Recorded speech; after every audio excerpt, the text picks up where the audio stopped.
Insulin जो है आपने दो बातें भी मेंशन की। एक आपने ये कहा कि हाइपोग्लाइसीमिया नहीं शुगर लो करती है, और दूसरा आपने बताया कि मोटापा भी करती है। तो इन दोनों चीज़ों से कैसे बचा जाए?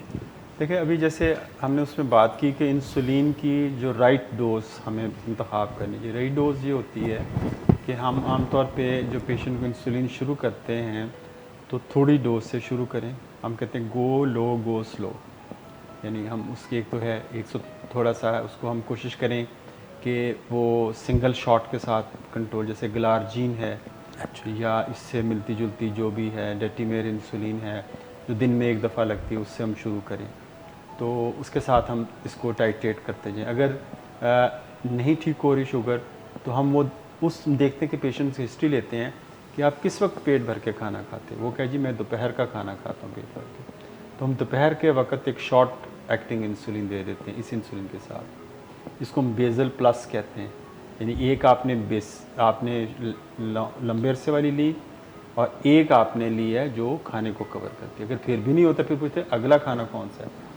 तो इल्ला माशाल्लाह हमारे तो तीनों खाने ही हैवी मील होते हैं, तो हमें ज़रा थोड़ा सा इंटेंसिफाई करना है। लेकिन हमें डेफिनेटली कार्ब कंट्रोल सीखना पड़ेगा। अपनी वो चीज़ें जो शुगर को बढ़ाने वाली हैं नशास्ते वाली, वो हमें कम से कम इस्तेमाल करनी चाहिए, ताकि उसकी मकदार का रखें उसको, ताकि इंसुलिन के साथ मैच करके रखें, यानी हाइपो को अवॉइड करें। बाज़ लोग हाइपो से बचने के लिए ज़्यादा खाना शुरू कर देते हैं और बाज़ को हाइपो होता है वो ओवर ईटिंग कर जाते हैं। यानी कई मरीज़ ऐसे मैंने देखे हैं जो लो शुगर का इंतज़ार करते हैं और उन्होंने फ्रिज तैयार रखा होता है कि उस फ्रिज में काफ़ी सारे आम और काफ़ी सारी मिठाइयाँ रखी होती हैं कि आज मेरी शुगर लो होनी, आज मैंने वो खाना है।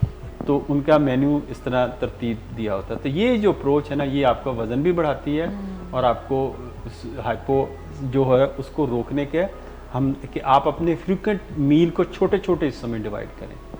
यानी यही नहीं एक बल्क मील ले लिया, 3 रोटियां सुबह खा ली हैं, 3 शाम को खा ली हैं और बीच में कुछ और भी करते रहे। तो ये बल्क मील को अवॉइड करें ताकि आपको ओवरडोज ना करना पड़े। छोटे छोटे मील के साथ लें और थोड़े थोड़े वक्फे से आप लें, तो फिर ये मसला नहीं होता।